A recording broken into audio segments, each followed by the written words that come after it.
So if vulnerability is this idea of exposing the gap, leading with vulnerability is the idea of exposing the gap and then demonstrating what you are trying to do to close the gap. So it starts off with vulnerability, but you have to demonstrate what you're trying to do to close the gap. So let me give you a couple examples. I'll give you kind of some common hypothetical examples and a story from two CEOs that I interviewed. One CEO I interviewed, one CEO who passed away, but it's a known story. So one of them is from Hollis Harris. He's the former CEO of Continental Airlines. And in the 90s, the airline was struggling quite a bit. And what happened is he was asked to write a memo to his entire workforce to talk about what was going on with the business. And so he sends out this memo to his employees. And he talks about the challenges that the business is going through, the challenges to the economy, some of the things he's trying to figure out. He doesn't come up with any solutions or ideas. He basically talks about the challenges, the weaknesses, and he ends his memo by saying, the best thing that you as an employee could do here is to pray for the future of the company. Now, the next day he was fired. But we have to remember that if Hollis was a junior employee in accounting and he said this stuff, somebody would have said, you're having a bad day, go home, come back tomorrow, no problem. Now let's contrast this to another story. This is from a CEO I did actually interview for the book named Fleetwood Grobler. He's the CEO of a South African energy company called Sasol. Very similar situation. The company was $13 billion in debt. The banks were about to come in and repossess it.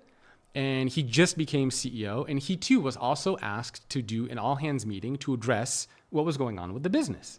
So he also started off and basically said, I get the business is going through a tough time. The economy is obliterating us. Our stock is going downhill. We're going through a lot of tough times. I also am not sure what exact path we should take to get out of this.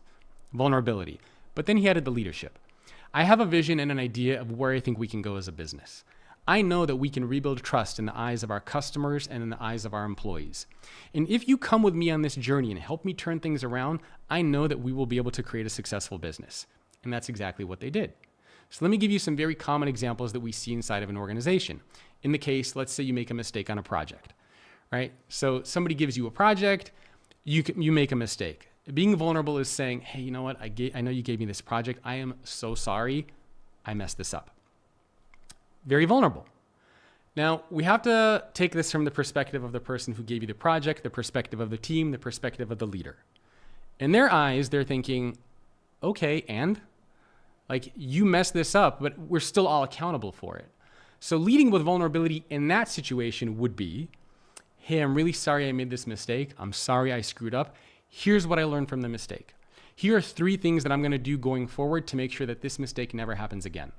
So it's a vulnerability, but also demonstrating what I am doing to close the gap. What am I doing to become more competent, to solve my problem, to learn, to grow, to get better? So when I say that vulnerability alone can actually hurt you far more than it can help you, that's true. But when you combine vulnerability with leadership, then it becomes a superpower. And too often inside of our organizations, what we do is we only focus on the vulnerability and we don't bring in the leadership piece. We don't demonstrate and talk about how we are trying to close the gap. And that's the big mistake that a lot of people make. It's okay to talk about mistakes. It's okay to talk about challenges. It's okay to say that you need help, but also talk about what you are doing to close the gap. So I have a lot of a team of people that I work with too. I make mistakes. My team makes mistakes. And I always ask them when somebody comes to me and they say, sorry, Jacob, we messed this up. My first question is, as a leader of a small team, is thank you for telling me, what did you learn from the mistake that you made? How are we going to make sure that this mistake doesn't happen again in the future? Right? Because that's what I want to know. That's what the team wants to know, because we are accountable to deliver something to someone. So hopefully that gives a little bit of context around why I say vulnerability alone can actually hurt you, whereas vulnerability combined with you demonstrating that you're trying to close the gap can actually be a superpower for you.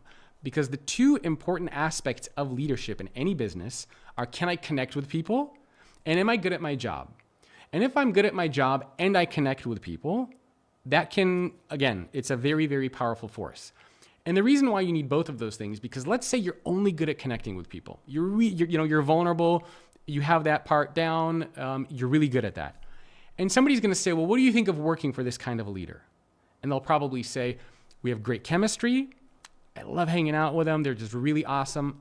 I'm not sure they're the right leader for this team because they haven't demonstrated that they're good at their job. Similarly, let's say you're only good at the leadership piece and somebody says, what do you think of working for this kind of a leader? Well, they're really good at their job. They're bringing in deals. They're closing business. But I don't have any kind of connection with this person. I don't feel motivated or engaged or inspired by the work that I'm doing. So you need both. You need leadership and vulnerability, competence and connection. Do you want to hear something really crazy? 96% of the people who watch videos on this channel are not subscribed. Can you do me a favor and help me change that number by subscribing to this YouTube channel?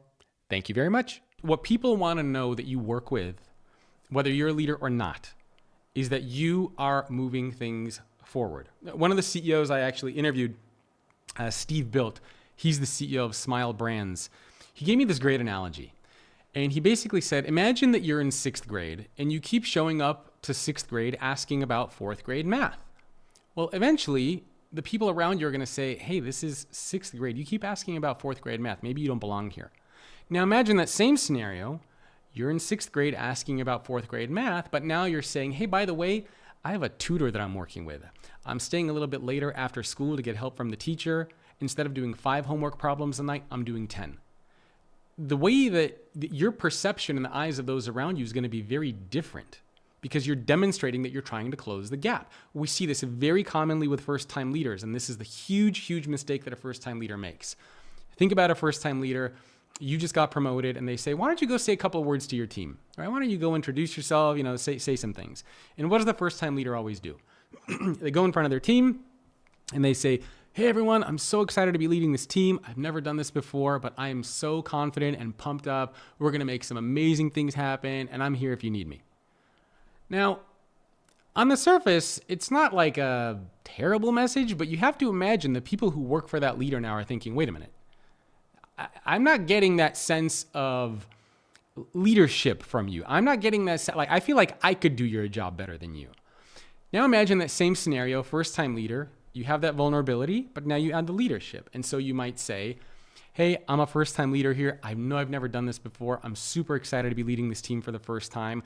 To make sure that I'm going to be the best leader that you've ever had, I am asking one of the executives at this company to oversee me for the first 90 days while I'm here. I'm also going to be working with an executive coach who's going to be giving me some feedback on how I can become a better leader. And by the way, here are 3 leadership books which I have found interesting that I think are going to help me. You can read them as well and follow along. And I'm always here for any feedback that you want to give me. That's a very different way for a first-time leader to talk about leading a team than simply saying, I've never done this before, go team. Demonstrate that you are trying to close the gap whenever you can. And so the definition that I have of a vulnerable leader in the book is a current or aspiring leader who intentionally opens themselves up to the potential of emotional harm, vulnerability, but while taking action to create a positive outcome, leadership. So always ask yourself, what is the action that you are taking to create the positive outcome? And that, again, is the big piece that we forget to do inside of our organizations.